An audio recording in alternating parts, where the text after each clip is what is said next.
L'homme doit clarifier avec lui-même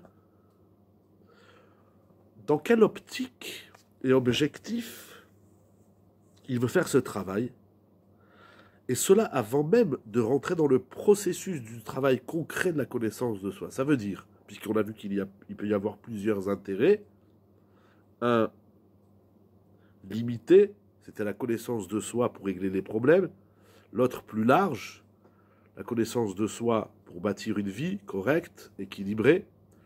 Donc avant même de se lancer dans le processus de l'apprentissage de la connaissance de soi, l'homme doit d'abord clarifier dans quelle optique il fait cela. Parce que la façon d'apprendre, d'étudier, la forme de travail pratique et les conséquences qui vont en découler diffèrent dans leur essence si l'objectif c'est d'aborder le travail de la connaissance de soi en vue de régler ses problèmes et entre celui qui fait cela pour bâtir une vie correcte. Ça veut dire, puisqu'il y a deux optiques, le cheminement pour y arriver est différent. Donc il faut d'abord bien définir l'objectif. Une fois qu'on a trouvé l'objectif, qu'on a défini l'objectif, alors on va se lancer dans le travail adéquat à l'objectif. Si le but de l'homme, c'est de régler ses problèmes, alors il doit prendre un chemin qui va le conduire à cela. C'est-à-dire apprendre et connaître ces énergies qui ne sont pas dévoilées, celles qui ne sont pas arrangées, ou encore celles qui ne sont pas équilibrées. Et ensuite, il trouvera les solutions qui correspondent à ces problèmes. Si, par contre, l'homme définit et décide clairement que son but est la connaissance de soi au vu de construire une vie équilibrée et correcte, alors il va se tourner vers la voie qui le conduit à cet objectif.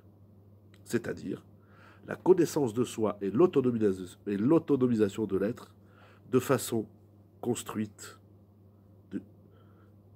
depuis les fondements. Également, un travail plus large, méthodique, pas à pas, du bas vers le haut, de la connaissance à la base jusqu'à la connaissance dans ses racines.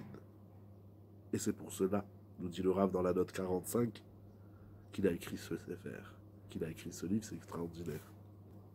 Et comme nous l'avons dit, nous dit le Rav, même celui qui s'introduit dans cet univers de la connaissance de soi, en vue de régler ses problèmes, il doit développer l'aspiration et le projet de la connaissance de soi afin de bâtir une vie correcte et corrigée. Après qu'il aura réglé ses problèmes pressants, ou voire extrêmes, alors il se tournera vers le processus de la connaissance de soi, pris à la base, à la racine, pour la connaissance de soi et l'autonomisation de son être.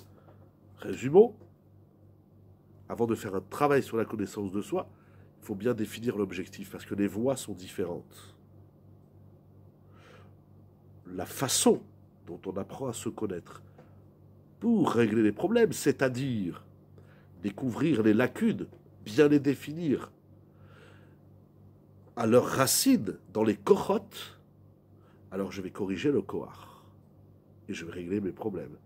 Si la connaissance de soi, c'est de bâtir une vie, alors le regard il est plus large. Je ne vais pas cibler un kohar, une lacune, une défaillance, un problème. Je vais avoir une vue plus générale, comme nous l'avons vu jusqu'ici.